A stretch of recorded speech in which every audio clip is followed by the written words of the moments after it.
I don't know about you, but having top-notch classroom tech is something I get really excited about. So today on this episode, we're going to be revealing our 2026 Classroom Tech Buying Guide so we can make your job that much easier as you upgrade your classroom tech. TVs, sound equipment, Chromebooks, iPads, document cameras, interactive displays, video production tools, fun budget fillers, and so much more. Today, we'll be sharing our unsponsored opinions about what we would buy for our classrooms technology. Welcome to the EdTech Unpack podcast, where we inspire and equip educators to create meaningful learning experiences, highlighting a thoughtful approach to the integration of technology as we teach and transform the lives of our students. I'm Desmond Suarez. And I'm Aaron Long, and we're passionate about helping educators better use technology to engage their students. And hey, Desmond, today on this episode, let's start with a get-to-know-you question. All right, are you ready for this one? Sounds great. Let's do it. What is your favorite piece of classroom tech? All right, so we talked about this ahead of time. I'm going to give you But we didn't share our answers. I'm going to give my boring really, answer, and then the one that I think I'm most excited about. So my boring one is I cannot do anything without my laptop. And you're probably the same way. My laptop, I have to have it for sure. I enjoy my iPad and TVs and stuff. And then my new fun one is, you're going to laugh, Canva Code. Man, I'm having so much fun. Yeah, this week he sent me two new what are we calling these? Apps, Vibe apps, Vibe Ed apps. apps. Vibe apps. There we go. Yeah, we did an episode. Yeah, right? so I already forgot what this week called. I made. I'll just tell you real quick because I'm excited about it. But I think they're useful for your classroom. It's not our episode today, but I made a text message simulator so you can have your students make conversations between two or three or a group of people. Because I made it a group. You've probably done them with like a PowerPoint template or a slides template, but this is so much more engaging. I used it with my students this week. That's why I made it. And I even made emoji reactions and groups, and it's cool. And then I also coded a Jeopardy app that is way more interactive and can keep score with multiple teams. And you can even copy and paste all your questions in at once if you follow the formatting that's in the instructions. And it's pretty cool. You can change. Yeah, it's you can make it really big too. You can change how many categories and numbers. And thank you, Canva Code. That did not exist a week ago. I haven't checked that one out. I saw your text message one, and that was really cool. So I got to check out your Jeopardy one. So, all right. Well, I guess it's my turn to answer the question. Mine is boring too, I guess. But man, I could not live without my iPad because it's like my classroom control panel. And I love that it gives me mobility, the ability to walk around the room while I'm mirroring. So it's like, I could have said mirroring, I could have said iPad because to me, they're so related. That's why I first fell in love with iPads was the wireless screen sharing and how simple it was. But having control of the classroom wirelessly, being able to see screens of my students wirelessly as I'm walking around, being able to share my screen, it's just like such an awesome control panel that I don't know what I'd do without it, to be honest with you. So I don't really have a cooler one or a less cool one. It's just iPad and screen mirroring, how those have really just so much impacted my teaching. I love it. Well, let's have a little discussion about technology. Aaron, how does the quality of classroom technology affect instruction? All right, so I knew this was coming, and I did not give it any thought, but this comes natural to us a little bit, so it is kind of nice just to wing it a little bit. For me, it has the ability to do a couple things. Number one, engage the students. All right, so for me, I love putting things up that really grab the attention of the students, present things in a way that's appealing to them, that they're going to want to pay attention. So that's really key. I think the ability to meet students where they're at their current working level is so powerful when you see that happen. Without technology, that's really, really hard to do. We talk about adaptive learning platforms, but if you didn't have technology at the center of that, adapting instruction is super difficult for a class of 25 or 30 kids. And it allows the students to adapt it for themselves, which is what we talked about in a previous episode. And then I think thirdly, the real-time feedback to teachers anytime they're taking an assessment or even playing a game that's education-centric, or, Gym Kid, we've probably talked about that one on here. You're getting real-time feedback on each student, so you can see where they're at. And for the teacher, that's so powerful to be able to then follow up and, sit down with kids who need some gaps filled, and you can see they're stuck. So I just think the information, the real-time access to information is so powerful, filling the gaps. All the cool stuff is great, but the heart and soul of teaching is like, hey, I want to know what a student knows so I can meet them there and take them further. And it helps me do that. So how about you, Desmond? That's cool. Well, all those things I agree with, but I'm going to go a little different direction because I snuck the word quality in there. And I think that it's very easy to cheap out or keep using old technology. Maybe you don't have a choice. Like I remember when I did my student teaching, the teacher I was teaching with had saved all his classroom budget for a projector. And this is a while ago, but for a projector. And we only could use it when we needed it and put it away so the bulb wouldn't burn out, so he didn't have to spend more of his classroom budget on it. And I understand there's probably people in the audience who have a similar situation where the technology money is very tight. But I think of with technology, you don't want it to get in the way. And that can be if it's too fancy. Like I've seen fancy or exciting technology get in the way and it's not smooth and it makes it so that the kids are distracted and the instruction derails because of the technology.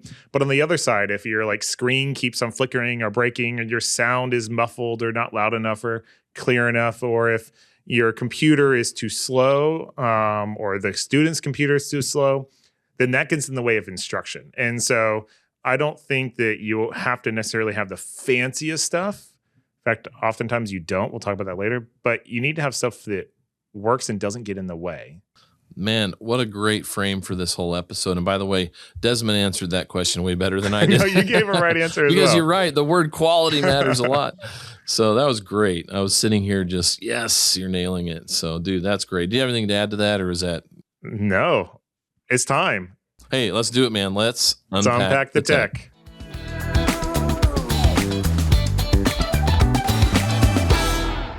All right, dude, I am so excited, Desmond. I don't know about you, but man, listen, this has been a bit of work for us, hasn't it? Putting this guide together, and here we are ready to share it. So, hey, everybody watching today, this is something that we're not just passionate about, that we've spent a fair bit of time putting this guide together. We hope you find it valuable. And right off the top, I'll just say, if you do, hey, don't forget to subscribe, because we'd love to have you get updates real time whenever we drop new episodes with things like this guide. So, Desmond, how do they get access to the guide themselves? Yeah, first I want to say, Aaron, thank you for putting all this work into it. I've been crunched and haven't been able to put as much in. And also, Aaron's so passionate about this stuff. So I did some of the pages, some of the stuff, but Aaron's so passionate about it, and he did such a good job. We'll have a link in our description where you can access this. And so please look for that. All right. So we're having a release date of January 21. So whenever you're accessing this, if by chance you get it on the 20th, then you're ahead of the curve. But here we go. What's in the guide? Desmond mentioned it right off the top. We're going to go through classroom infrastructure, student devices, peripherals, student document cameras or classroom document cameras, interactive displays, video production, budget fillers. We're even talking about how to budget and how you go about formulating a plan and a proposal. And then down the road, in the very near future, we're going to have a section on fundraising and grants. That's coming up. But we did want to talk for a minute, Desmond, about kind of the priorities as we put the guide together. So let's just touch on this really quick, and we can kind of hit these, jump in if you got something to add. But, we felt like, number one, having a balance between product quality and features and affordability is key. That's where what you just talked about there with quality is so key. It's like it is a balance. Just getting the Cadillac every time doesn't always make the best investment, does it? It's really about that end goal and end result, and it's a balance between quality and features and affordability. So that's really something we tried to balance in our recommendations. Number two here, where possible, offering purchase options through the B&H Omnia B2B program. Down below, you'll see a link here that you can click on, and that will take you to the actual page on B&H's website where you can sign up if you haven't yet. Listen, if you're a K-12 school out there, we strongly encourage this. You'll see as we click through to some of these items today how much money you can save, and then you add on top of that the tax exemption status if you're in a nonprofit scenario that just stacks, and it's amazing how much money can be saved. So you'll see a lot of links to the B&H website because Desmond and I would say, we're power users of purchasing there. You'd be forgiven to think that we were sponsored by them, and while we'd love to talk, we love our sponsors, but we don't have a sponsor. Adventist Learning Community is our sponsor, but they don't have any products for us to sell you. Everything they have is free, so please use Adventist Learning Community for other stuff. We talk about B&H all the time, and we think it's a fantastic. Their Omnia program is worth signing up for. They're really great people over there. All right, number 3 here, recommending solutions that are simple to deploy and simple to manage. Hey, look, if you can't unbox it and quickly get going with it and expect it to work well, you're probably not going to keep using it, right, teachers? So we wanted to recommend stuff that generally, in our experience, works and works well. Yeah, management's a huge part of it, and Aaron and I aren't doing a lot of the management side, but we are aware of it, and we talk to the people who are, and we think that's really essential. That's it. You want to hit the special note we have here, Desmond? Yeah, special note. We have not been sponsored by anyone but Adventist Learning Community. And this guide reflects just our opinions. And we haven't bought all of these devices. I wish to say that we had the budget to do that. But these are things that as we are both people who are, quite frankly, shopping a lot just because we're curious out of us a hobby for this kind of stuff. And so these are like, if we were to buy stuff right now, we put a lot of time into searching, these are the things that we would buy. And some of the stuff we do have in our classrooms, or we have older versions of it. And these are things that we think we would buy. That's it. And I think this is key too, that the links might break and change, and pricing is guaranteed to change, right? Give it a day and the prices will be different. So we did quote prices. We put direct links. This guide is full of links. Basically, if you click on something, it's probably a link to take you to a product. We want to make it easy. And so the goal here was, we're going to make a recommendation. We're going to list the current price, and we're going to put a link to the item. So we'll try to keep this updated. And you can look for future updates to this document on our website at edtechunpacked.com. And the B&H stuff really does probably reflect the biggest price difference. So if you don't see it, sign up for Omnia. Just saying. All right. Desmond, classroom infrastructure. Desmond and I took a little different approach here. You want to talk about this TV in the top left? Yeah, I was super excited to do a little research. So behind me, I've got 2 LGs. I don't know what model number. TV model numbers are crazy, but they're probably 2 years old. Good TVs. I like them. But I tell you, the thing that annoys me is the interface and the controller. Like, I don't want any of that. All I want to turn on and have it connect to the computer that's connected to. And so I'd always seen commercial TVs as out of reach. You'll see commercial TVs like you go to a fast food restaurant, or like as digital signage everywhere. And I always think those things look really nice.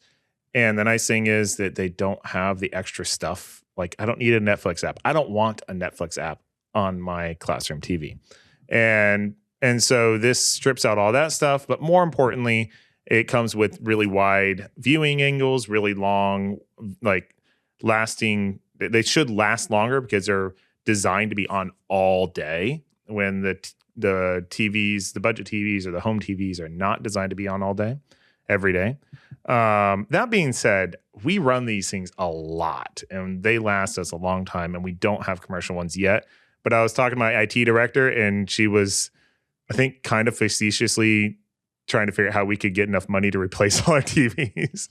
with these LG ones. Okay. And we're not going to. That would not be a wise way to spend our money. But the next time we get a TV, I'm confident we're going to be getting one of these. And the remote management and just the commercial quality, we're excited about that. Yeah, and I think Desmond and I see this one a little different. So I'm like, hey, let me take a different approach on this. So I dropped in this, and these are both 75-inch TVs. I think it's key to note, my personal recommendation is currently don't get anything smaller than 75 inches for your classroom. That's really where the bang for your buck is. Kids in the back can see it plenty well in the average size classroom. So we have some TVs here at Burton that are 85. We have many that are 75 inch. We've phased out most of any of our 65 inch TVs as being just a little on the small side. I think I've got two in my classroom. I've got two, I think 65s, but my classroom's also not huge. There you go. And by the way, we've got pro tips on every page. And this pro tip is don't overspend here. A large LED TV, 75 inch plus, and soundbar will cover most of your classroom AV needs. You can see where this is headed. This is a place to save money, not spend extra. So this consumer grade, arguably lower quality slightly. But, contrary to Desmond's opinion, I actually like a TV that comes with apps because it's also going to come with AirPlay. So you can do screen mirroring, screen sharing without buying an Apple TV. Now, still, I prefer to buy an Apple TV because it does offer more stable AirPlay and mirroring, as Desmond and I have talked about. But hey, great TV for the cost. And, I want you to just think this way. It doesn't have to be an LG. I like LGs. I like Samsungs. This kind of gives you an idea of what to look for, though. 75 inch plus and these price points for commercial or consumer grade. These are great options. Soundbar. My wife bought this exact soundbar about 1.5 years ago, and we replaced her surround sound in her classroom with it. It's a small footprint. It's maybe 2 feet long. And this little thing rocks, man. So for $200, you don't have to run wires everywhere. This is a fantastic classroom, high quality Bose. We all know the name Bose, sound system for your room, all in the form factor of a sound bar. So I'm hugely partial to this little guy, and there's some other variations of it. That's cool. And one of the things I want to point out, which I think is probably more important than it feels like, but you might not know what HDMI ARC means, but that allows you to control the volume and other things from both devices. So as you turn the volume up on the soundbar or the TV, it's the same volume control, and that just keeps everything smooth. Yeah, and I mean, even when you're like mirroring, if you turn the volume up and down from your remote device, it controls the TV as well. So it is a nice feature. Hey, we've got these dive deepers on some of the pages. This, in fact, links over to an episode. So if I click through here, you'll see an episode launch and start playing. This is all about classroom upgrades and classroom infrastructure. So feel free to dive deeper by watching that episode. It was episode 10, where we get really in depth in all this stuff. And I think, Desmond, isn't that the episode where we had one of our AE Tech members on as a guest? Oh, I think was that Tyler? It was Tyler. Yeah, Tyler joined us there. So he is. Some key considerations down here, and we're going to move on. Things to think about when buying a TV. Brightness, of course, matters, but hey, that's why you buy a TV over a projector. You don't have to worry too much. Pretty much any TV now is bright enough. Viewing angle, like Desmond mentioned, if it's rated for all-day runtime. Life expectancy, the bulb of the TV is going to be rated for so many hours. So you might want to check that out and just make sure it has a decent lifespan rating. If you like smart apps, make sure it's got them. Desmond and I, again, don't see that the same way. That's great. Hey, different goals there. TV glare is a thing, so something that's got a lower glare rating.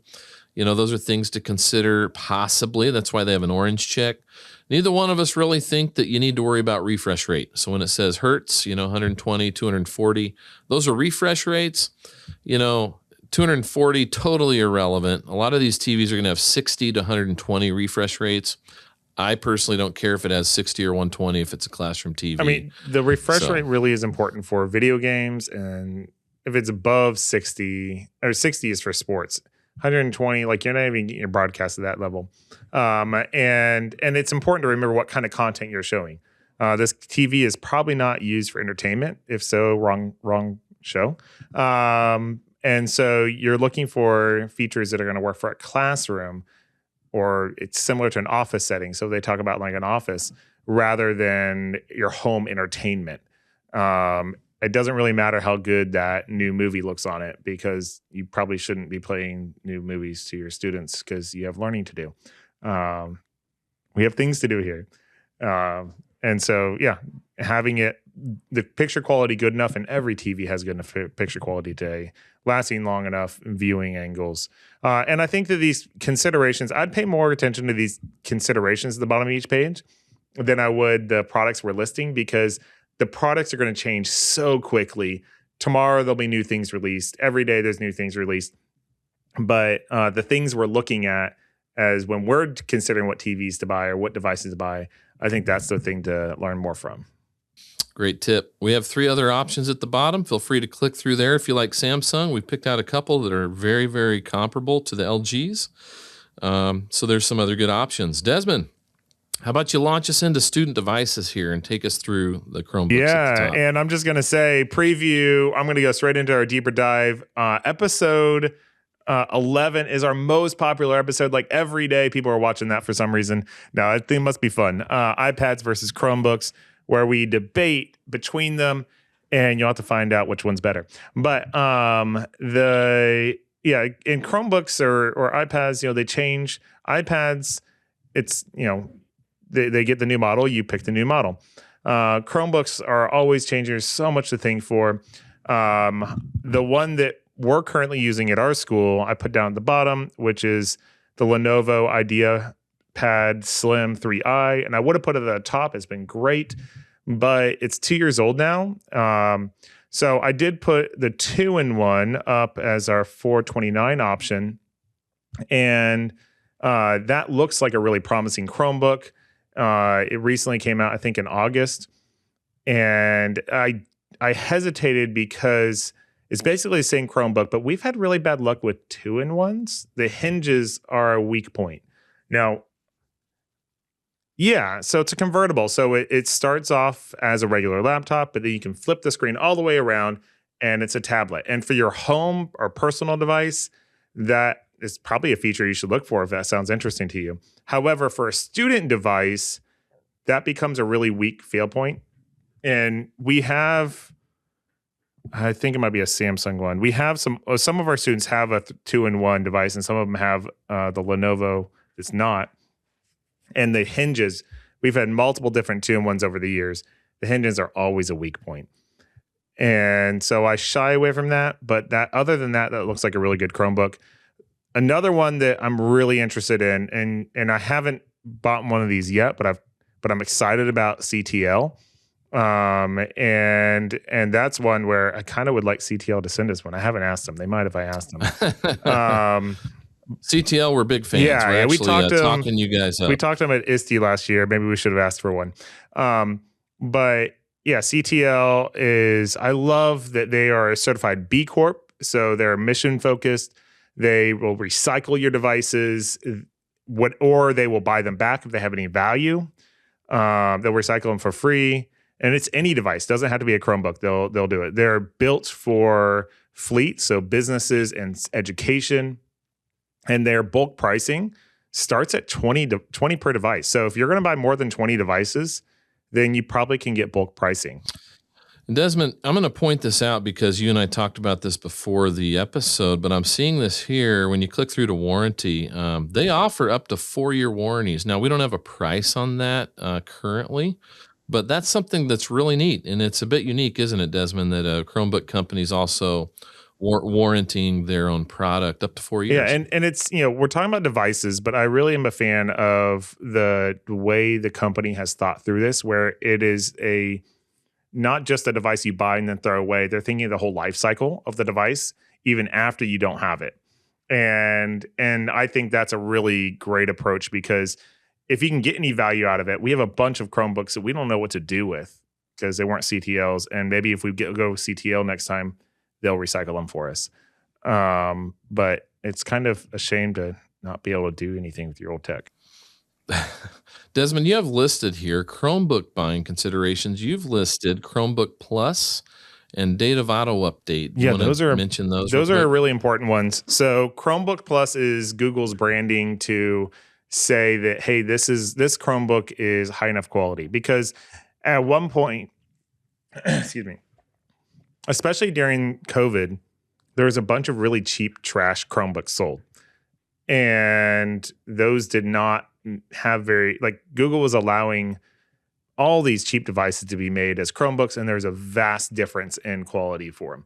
So Chromebook Plus is basically saying, hey, this is a minimum quality that is going to make you happy, right? So if I would look for, if you see Chromebook Plus and it's been released within the last year or two, it's probably a good Chromebook. Maybe not two, because that's getting a little old, but yeah, within the last year or so, it's probably a Chromebook you could buy, maybe even 2 years. The date of auto update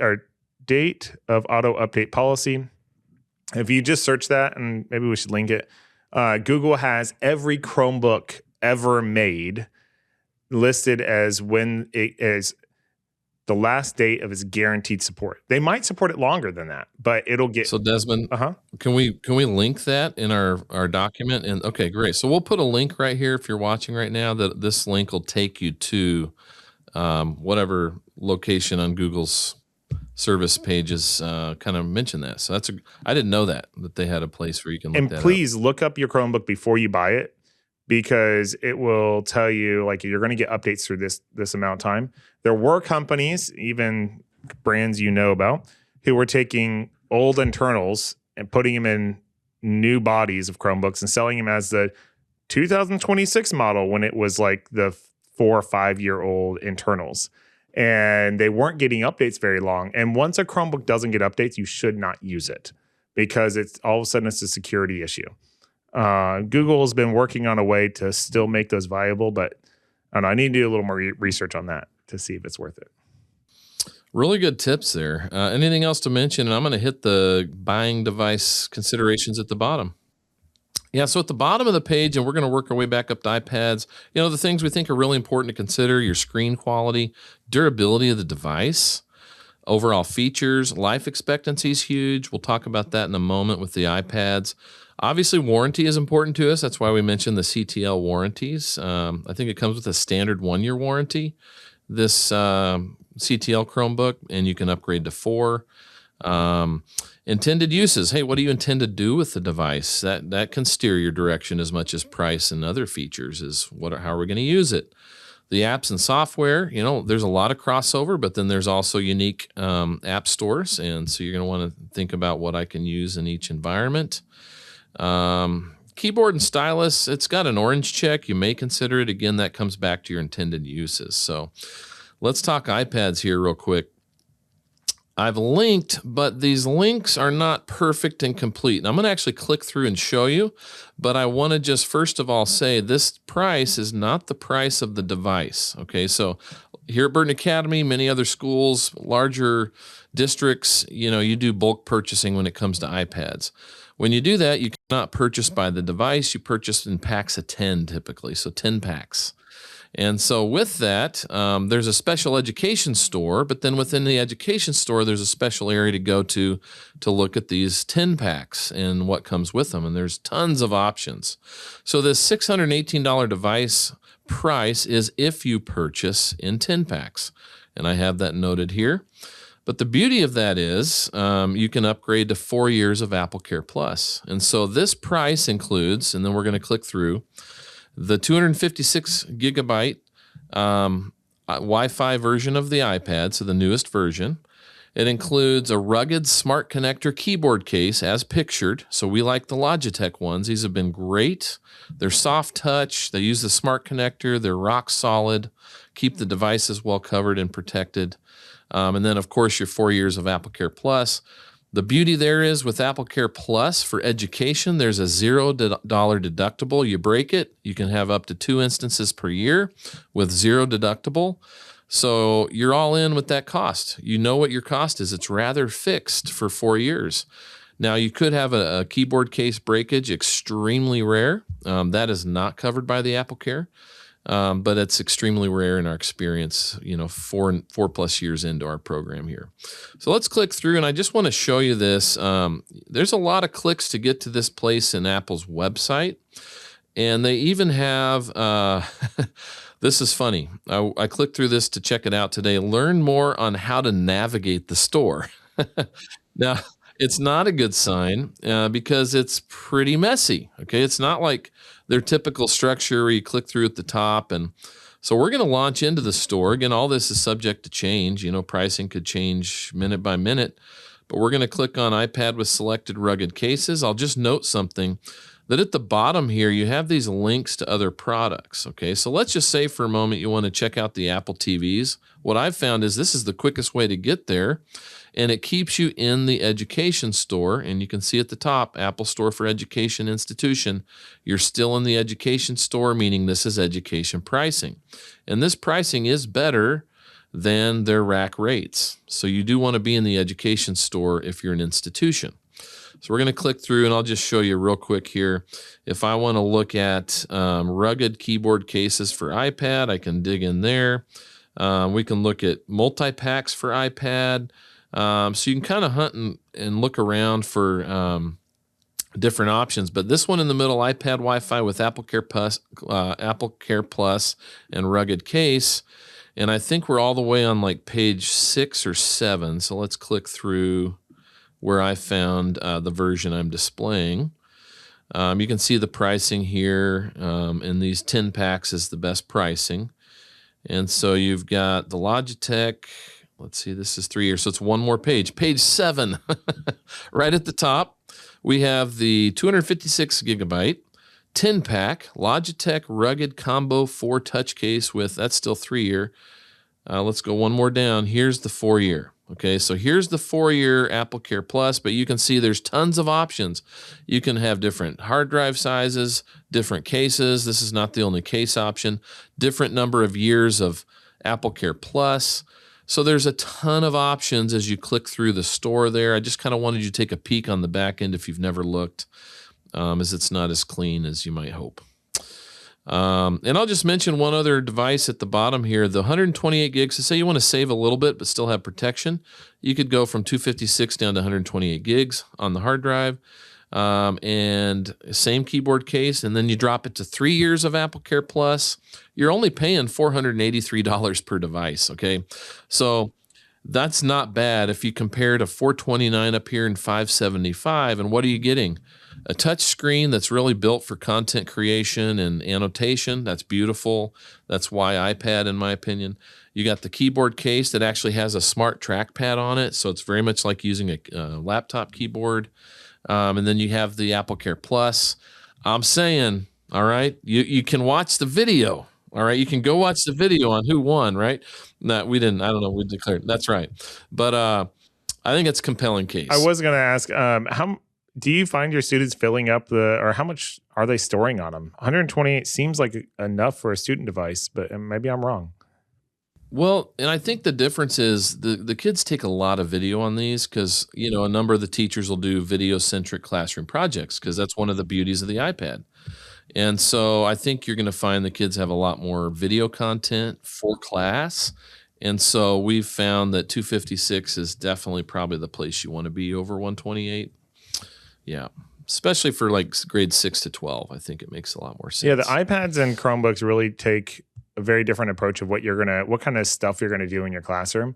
Media creation and apps are a lot better on the iPad, but then the keyboard and the full browser and management are really great on the Chromebooks. And so they have like different purposes. But watch our episode to find out which one won that argument. And I think we went like 11 or 12 deep on that, like points. We'd go back and forth. So it's fun. You should watch it. You'll learn a lot, I guarantee you. All right, Desmond, we're going to not spend a long time on peripherals because, in my opinion, you don't need very many these days. And so we're going to keep this tight.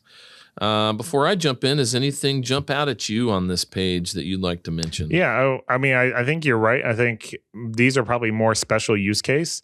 Apple TV is something that sounds really nice for a classroom. We use, I don't talk about it a lot because I think it's a unique situation, but we have Zoom rooms in our setup here. That's what I have behind me. And so that allows me to AirPlay or share my screen via Zoom through that. But that's a little more complicated and unique situation. And Apple TVs for $149, or I was seeing on their website, it was cheaper than that. Yeah, this is an upgraded one. So this one does Wi-Fi and Ethernet, and it's a 128 gig. I'm a huge fan of Ethernet connections with the Apple TVs. Just it makes it rock I think solid. you're right. For classroom technology, having it wired whenever you can for a device that doesn't move is really good if you can, because you have so many, especially with the student devices, so many signals moving around the building that having as few devices on the Wi-Fi is good. Yeah, and honestly, for $100 device, even though it's Apple and I'm a big fan of their quality, it's the least common denominator, meaning it's going to be the thing that needs to be reset the most. Whenever there's AirPlay trouble, I always ask the teacher, "Did you restart your Apple TV?" And usually they're like, "No, I didn't." I'm like, "Just unplug it, plug it back in. You should be good." Nine times out of 10, it's the Apple TV, which, by the way, is still way more rock solid for screen sharing. You can go weeks sometimes with zero issues, unless you're having Wi-Fi issues, and then a quick restart. So, it's a device you're going to want to restart, kind of like your phone occasionally to clean things up. But having the Ethernet connection helps a lot. We treat these things as appliances and we forget that they're computers. Yep, that's right. And they're not made to run forever. Yeah. The receiver and the speakers and the projector, those are fun, especially projector's nice. And we probably need to get a new one here because we'll do movie nights and we have a big TV that is fun, but it feels small in the gym. And so getting a projector can make an event like that a lot of fun. And, the size of it is what they can make nights like that more fun. Absolutely. Let's jump to the projector real quick. The reason I listed this one, you can find them a lot cheaper and a lot more expensive. This is a 5,000 lumen laser projector, and for $1,000 and change, that's a really good deal. If you're not aware, yeah, the brand, ViewSonic is solid. I'm not going to say they're the best brand out there, but I think they're reputable. It's not an off brand. But the 5,000 lumens, a lot of the projectors in this price range are 3,000, maybe 4,000. So this one's pretty unique. Yeah. 5,000 lumens is very bright. There's probably not a classroom out there that this wouldn't be sufficient for. Most of the classroom projectors out there are probably in the 2,000 to 3,000 range that are hung up on ceilings right now. So very, very good quality. 30,000 hours is a lot. I'm going to guess that's going to compare nicely to like an LED TV. You might get 5 to 10 years out of it. With that kind of rating, it's not going to need replacing very often.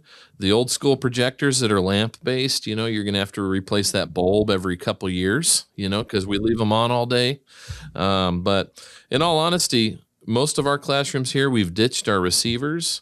We've ditched our surround sound. Well, there's still a number that have this set up, but more and more are going to sound bars, which is why I linked to the Bose above. And we have maybe 2 projectors left on campus out of 25 classrooms. So very few projectors, a lot of big TVs. So anything else to add here before we move on? I have to say, I just like that you linked to Monoprice. Monoprice is a fun brand that I haven't seen around much, and I like that. Recently. Oh, the speakers, it's a classic brand from the early 2000s. I didn't even know that. Off air, we'll talk. But I bought a lot of their stuff back in the day. They're fun. That's awesome.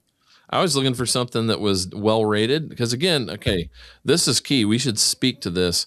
Look for stuff that has good ratings, right? Wherever you're buying, you go to a B&H or another CDW. Sometimes there's not a ton of ratings. Jump over on Amazon and look at the ratings there for the same product. So Monoprice, there's going to be. I don't know if it's because I bought something from them the other day and it was fine, and that's kind of what they're known for. But back when I was in college and starting, young adult life, they were the brand. And it looks like they might still be. I'm on their website that would have quality stuff for a fraction of the price. And I used to buy straight from their website, but it looks like they're on Amazon now too. But yeah, they're kind of a cool brand. I hope they're the same company. I don't know. I'm going to look into them after this. All right. I have a Chromecast down here. Desmond, what would you say the need of having a Chromecast is? Is it kind of like an Apple TV where it's going to offer more stable screen sharing versus just the integrated TV software? So the Chromecast and the Apple TV, it's kind of nice to have both because they kind of are good at different things. So the Apple TV, well, you can do both these things in both of them. Apple TV is probably better at screen sharing. But then Apple's gotten weird with media playback. And Chromecasts are a lot better at media playback. So you can play your YouTube videos, you can play your I think Netflix, although that might have changed. You can play all those streaming services through the Chromecast a lot more reliably. And so for video playback and media playback, Chromecast is the one to get. But for screen sharing, Apple TV is. And I hate that they're opposite on what they can do better. It's really interesting. I don't even own a Chromecast, so I think it's probably time I invest in one to get to know them. Yeah, this one's 149. Oh, they have a cheaper I'm one. sure they do. So maybe we need to link to that cheaper one down here. I just was looking at overall feature set. Unless they've raised the price. I'll have to, we'll update that in our buying guide. If it's the same, then it's the same. That's why we didn't change it. All right, man. Here we are at document cameras. We have another episode on this, so I'm just going to point this out. Episode 4, we did a deep dive. We covered this exact document camera. We interviewed 3 of the main companies at ISTE, and so you actually get to hear. I'm sorry, at FETC. So you got to hear from IPEVO, Hovercam, and Elmo in that video. So if you want to go kind of hear directly from the manufacturers, there you go. Jump in and hear the full reviews. But Desmond, take us through some of these options that you've listed here. Yeah, so you'll notice one of those brands is missing. We'll just leave it there. But from that same brand, when I first got to this school, we had one of their massive, very expensive document cameras. And quite frankly, we discovered IPEVO. This was over a decade ago. And we stuck the expensive one in the corner and started using the IPEVOs. And so we had the expensive one, and we still chose to use the IPEVO. IPEVO is a fun company. We always talk to them at conventions, and they actually came to, which shout out, the North American Division of Adventist educators. We do a convention every 5 years, and they're one of the few tech companies that came to that convention. That was really cool. And so we're a fan of them, but they always have really good value. Although we're looking at it, and some of their prices have increased. And so Hovercam seems to have stayed similar, and Hovercam is also really a great quality as well. And so if you don't need anything fancy, you just want to like read a book to the textbook to your students, or look at something very basic, get the IPEVO V4K. If it's going to stay at your desk, it's $100. It's going to stay at your desk. It's great. If you need anything, if you want wireless, IPEVO's VZX, which you said your wife uses in her classroom, right? Yep, still using it. It's a great camera, fully wireless. Got an onboard camera, lots of buttons for control. So I think that's a neat thing. You can see right there. You don't really value that until you're wandering around the room showing student work or otherwise, and you want to zoom in or you want to do something brighten stuff up. You have onboard controls, and that's hugely helpful as you're wandering about the room. Wireless is really great if you are teaching in that way. You're walking around the classroom. You want to show students work. I love it that they can be interactive even while they're at their desks. That's cool. Desmond, let's pause and appreciate. Everywhere else, this camera is listed at $419. So if you go to Amazon right now, $419. We checked a couple other sites. B&H, Omnia, B2B, $384. Love it. You're saving $34 right off the top, plus your tax exempt status. So, wow, tons of savings on all these things. So definitely, if you haven't done it, go register with them. And so we listed some hover cams down at the bottom that are comparable. And so I'd consider those similar pricing too. $455, great option. We really like Hovercam a lot. They're doing some neat stuff. We'd mentioned in that episode we did too, they have a different Wi-Fi protocol. So they're not using your school's Wi-Fi, which offers a cleaner, more consistent feed reportedly. So that's kind of a neat thing they're doing. Yeah, so they're on a different frequency. So it's not even Wi-Fi, it's a direct connection. And they came out with a new product that I found researching for this, which will turn any document camera into a wireless one. This is cool. Linked right here. The Hovercam Recast. And it's cool. They even have a magnetic base. So if you put your most cameras, I guess, have a magnetic bottom to them, or like a piece of metal. So you stick your document camera on there, and it's probably going to stick to that base, which is really cool. So any USB camera, I assume, even like webcams should work fine on that. So if you have like this IPEVO 4K wired one that's $100, you probably just go get a wireless one.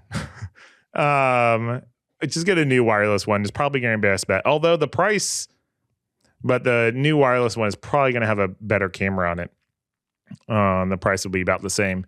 But if you have a really good wired camera and you want to add that wireless feature, this looks like a really cool product. I want to try it out myself. All right, document cameras. There you go. And we could talk through every detail of this. We're skipping a little bit, obviously, because we want to leave some fun little nuggets for you to dig into as you go through this guide on your own. We don't want to be boring on the episode as well. We want this to be engaging here. Well, then tell us about interactive displays. This was like the first fun technology that ended up in a lot of classrooms, and teachers are like, I can't believe I have this. Tell us about it, what you put in here. Well, so I was able to spend some time when my wife went shopping a couple years ago and really get up to speed on, what were the things that would be priorities for me as a shopper. And so you're going to see I'm a little partial here. I did zero in on one brand. I'm not saying they're the only one or the best one. Okay. But based on the priorities I was looking at, it's where I ended up. So let's talk about that. Brightness, ease of deployment. That is huge to me. Ease of deployment. A lot of teachers out there don't have full tech support on these things. And so you're doing it on your own. You need to be able to plug it in and have it work. Life expectancy, this is huge right here. Integrated CPU, so you need an onboard computer. Believe it or not, there's a lot of smart or interactive TVs out there, touch panels, that don't have an onboard computer, meaning you have to purchase a separate computer unit, and they're called a slot PC, and you slot it in. You literally just slide it into a slot. But that adds complexity, and then you've got to install and update all the software on that slot PC. And man, the further we went down that rabbit hole, I was like, yeah, maybe if it's me running it, but the average teacher out there, no way would I say, hey, this is the best way to go. So personally, I recommend stay away from slot PC driven smart boards or interactive displays. It's not worth the hassle, in my opinion. Aaron, it's been a while since I've shopped for one of these. If you have the slot PC, that sounds nice. But what if you want to use your laptop and then still use the touch stuff? Can I do that? Yeah, most brands do allow that. So that's an option. It's the thing is, though, you don't want to have that as the only option. You want to be able to turn on the TV and do, have the kids up there doing stuff at the TV, especially lower elementary. I really see a place for this in lower elementary still.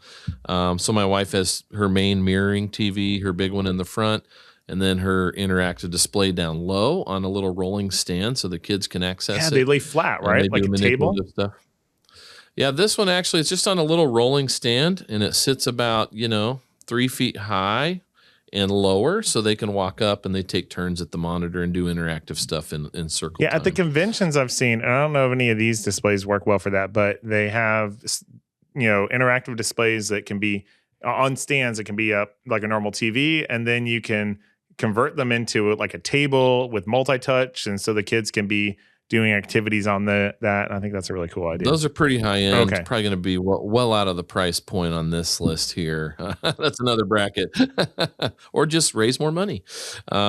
Warranty and service. Of course, you want to think about your intended uses, and this is big to me. Apps and software. What does it come loaded with? Some of them don't come with much, okay? So you need to know, what's the app infrastructure? What can I do with it when I turn it on? So now we're going to just talk through this. I have a couple size options, 55 inch up here. These are all the Smart Education, also known as Smart Board. Smart Board's kind of a general term, but that's the actual company name here is Smart Education, and they make the smart boards. Their least expensive option is their GX version. Okay, so they have a 65 inch GX, which I think is a phenomenal starting point. Okay, if you're really tight on funds, for $1,146, you can get in the smartboard game with a 65 inch smartboard touchscreen. Okay, I think this is a great option for a lot of people strapped for money.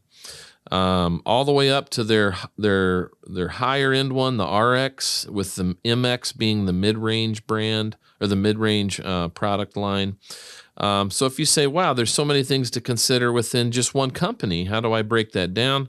One thing I love that Smart Education does, they have two great tools here. They have a comparison guide. So I've linked to that here. If you go to their comparison guide, it takes you through all three primary products and lets you side by side compare.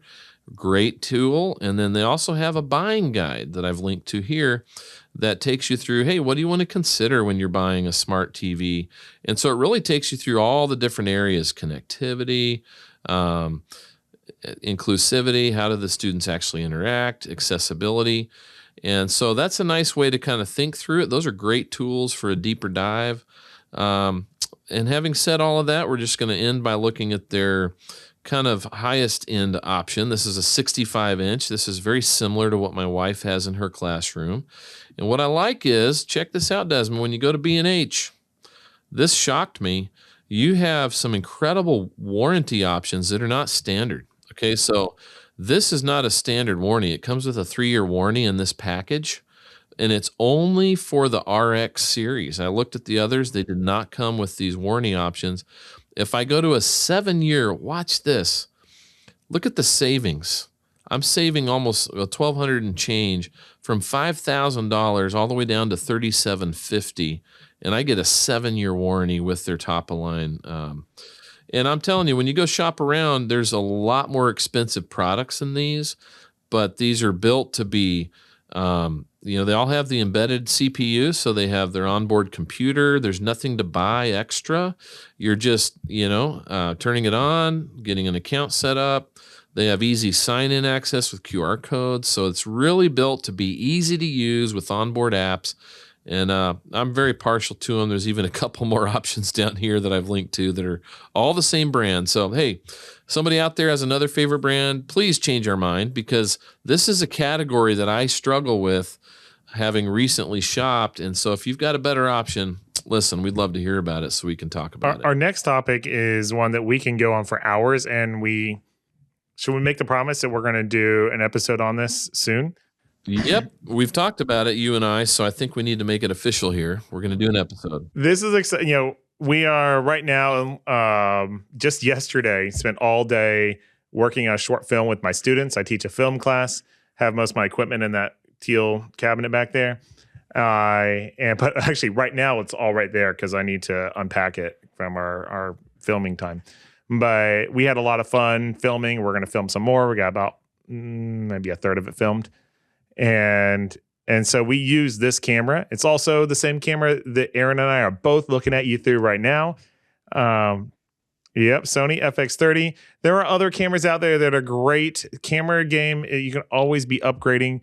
But I like the picture quality of this. I like the body. It has all these it's great ergonomics. It's got all these It's got indicator lights. You've got record buttons everywhere, which is kind of nice. It's very video first, and you can use the auto stuff and get good quality out of it. But if you really get into, and we're doing like external recording for RAW, and like we're really squeezing as much quality out of it as we can, and it looks really great. So maybe we won't go through all these items, but this is a breakdown of your mobile rig, and it's the same setup, Aaron, right, that we used when we filmed ISTE? This is the exact setup we filmed ISTE with, and had a great time doing that. I won't go through all these things, but every single component here, Desmond and I kind of collaborate on a lot of this stuff, and so every component has a really important purpose. From the battery to the mat box, which gives you lighting control. Audio, I have several versions of this. We have the onboard Rode mic. We also have the wireless Rode, what are those called? Go? You have the Go's. I also have the Pros. I like the Pros. They do 32-bit recording. It's nice. Field monitor, so you can see what you're filming better, a good lens, power control. I mean, that's really most of it. I've also linked down here to all the little components on this rig. So this is actually a picture of the actual rig we used. It's not, it's a great pick. Thank you. But we've got links down here to all the other stuff that's in here that you don't really see. So if you came to this page and said, hey, how do I get started? I'd like to raise money, or maybe we have a grant for this. We want to get started with video production. This is kind of a nice little place to get going that's not break the bank. Believe it or not, this is considered a starter cinema camera. That sounds scary putting it in the hands of kids, but I think Desmond and I are very similar minded in that, we're all about letting the kids actually handle these things because, man, they're going to learn so much. They're going to have a blast doing it. And that experience that they gain, wow, talk about real world experience that they'll be able to put to use It later. is cool. And the cool stuff they make. This camera is really tough. It's not, you can get cheaper ones, but this one's really tough. And that lens, I just want to say Sigma lenses, I'm more and more a fan of. And that one is a great lens. If you just don't want to have to think about your lens, as long as you're not doing anything distance, get that lens. It's a great lens, great price. Hey, I'm just going to say this too, and then we'll move on. So, look at that. The price changed from yesterday to today. That's amazing because I literally put that price in yesterday. It was $16.99. It's gone up a little bit. But you know why? Look, they've raised the base price. They just raised it. It was $1,099 or $19.99. Now it's $2,098. Sony's been inching their prices upward Yep. Across the line on all their cameras. Yep. But I was going to mention this, the sale they do in the summer. What's this called? B&H's I don't know if they do it every summer. Okay. Well, last summer, this camera was $1,500 flat. That's what I paid for it. On their summer sale, it's a stackable discount. Their summer sale plus the Omnia. Oh my goodness. I paid $1,500 flat for this camera last summer. So check it out. It's the Build conference. So they do this conference. I don't know if they do it every year. It's a free conference. I want to go. But while they're doing it, even if you don't attend, they do massive sales on their website. Massive sales. I just bought it off the website. All right. I know we're running way out of time here, and I thought we'd have a tighter episode. And look, here we are again. He says here that again. at We're the sorry, beginning but of every episode. We'll get there one day. We're passionate about this. So budget fillers. Desmond, why do we have budget fillers here? Yeah. So, these are things that, and we could, it'd be fun to make even more of these, but things that you need that maybe you don't have to have for your classroom, but you might get a certain budget, like an amount. And these are things that are nice to have for your classroom, that are fun, that, you could probably do without, but are going to enhance if you have the ability to get them.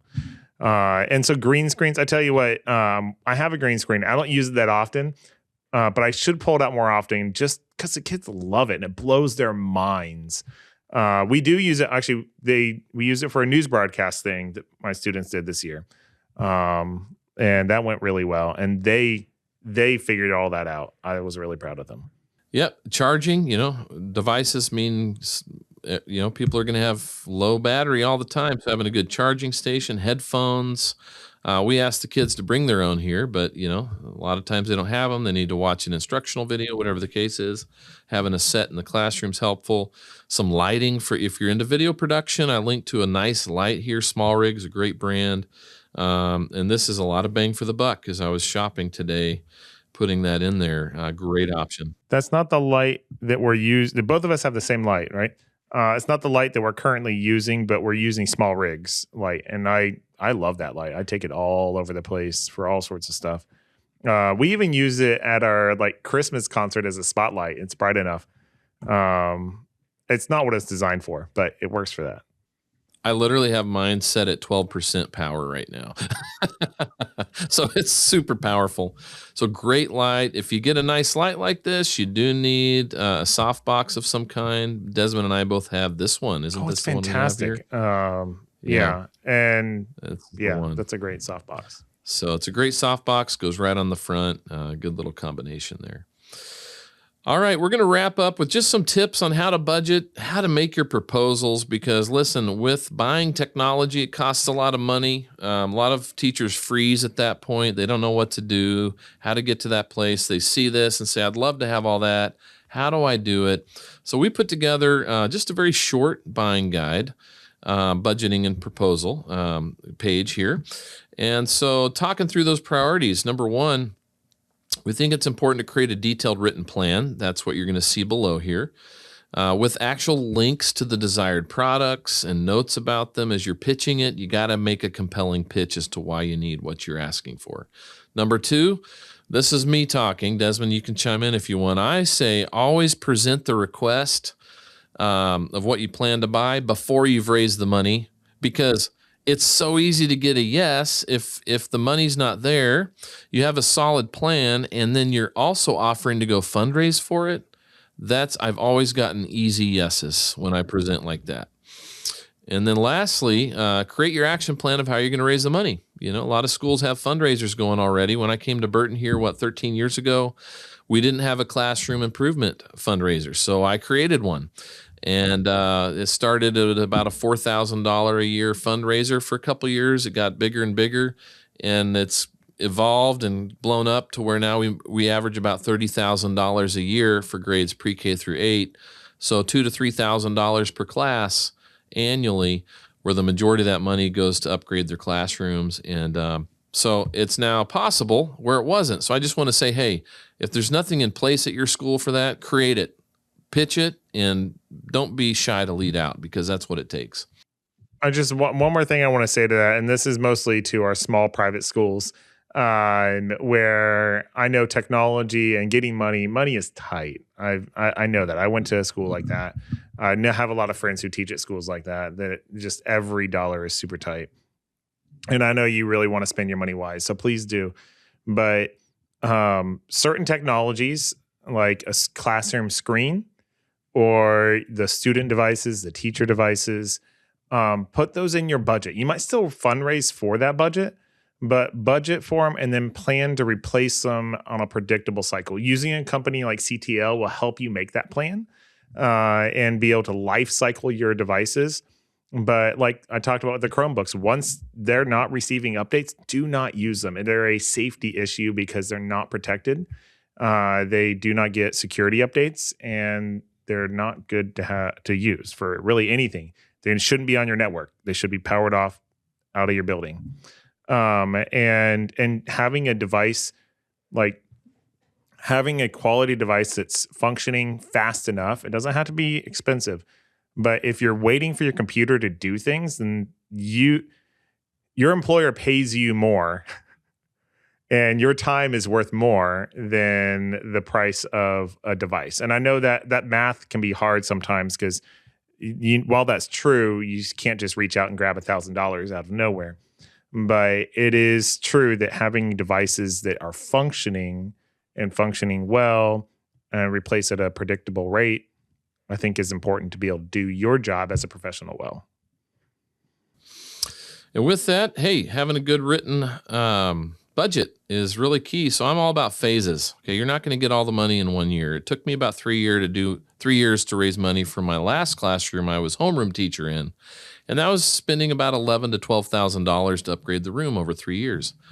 And so I did this exact approach. Had a phased plan. What's phase one? So I went with primary classroom infrastructure, TV, sound system, and whatnot. And then as you go down here, you can see we've got other options for phase two, which would be like student devices, charging stations, etc. Phase three, maybe you get into video production at that point, and you're purchasing a video rig and a light. Whatever the case is, having a phased approach that's written out, you're writing listing a compelling reason for each thing. You're pitching this. You're being part of the solution. Listen, I have every confidence that you'll be part of a big change at your school if you see yourself as critical to that process, and take the lead, because no doubt you're capable of doing that. Amen. And we'll finish. We don't have our fundraising and grants done yet, but both of us have received a VersaCare account, and that's only available to Adventist schools. But if you are an Adventist school, there's a chunk of money waiting for you at VersaCare. Please go do that grant. They want to fund technology at your school. So yeah, they're an awesome organization as well. And hey, if you have questions or problems that you'd like us to help solve, then don't be shy. Reach out. Send your questions to us through our website at EdTech Unpacked. You can find the help desk there. You can even drop an audio question that we might play on the air. And of course, we're all over social media, so find us wherever you're at. And we want to encourage you. Technology is very overwhelming. And I know it's not the only thing that you need to buy at your school. These are just our recommendations. You don't need all the tools, all the toys, all the technology. In fact, sometimes it can get in the way. So buy the things that will, like, when you look to fundraise, when you look to figure out what technology you need, think about how you're going to use it to improve your instruction, to improve your connection with your students, because your students are way more important than the technology that you're using. It's fun. Aaron and I both get tied up in the toys of it. But think about the instruction, think about the value. And then when you get to that conclusion, it's a lot easier to then tie that into your funding request because you have a clear reason for it. You're not just asking for fun toys. And remember, there's no substitute for great teaching. It is not just about the tools and technology you use, but how you foster meaningful relationships with your students to transform their lives. May you be blessed.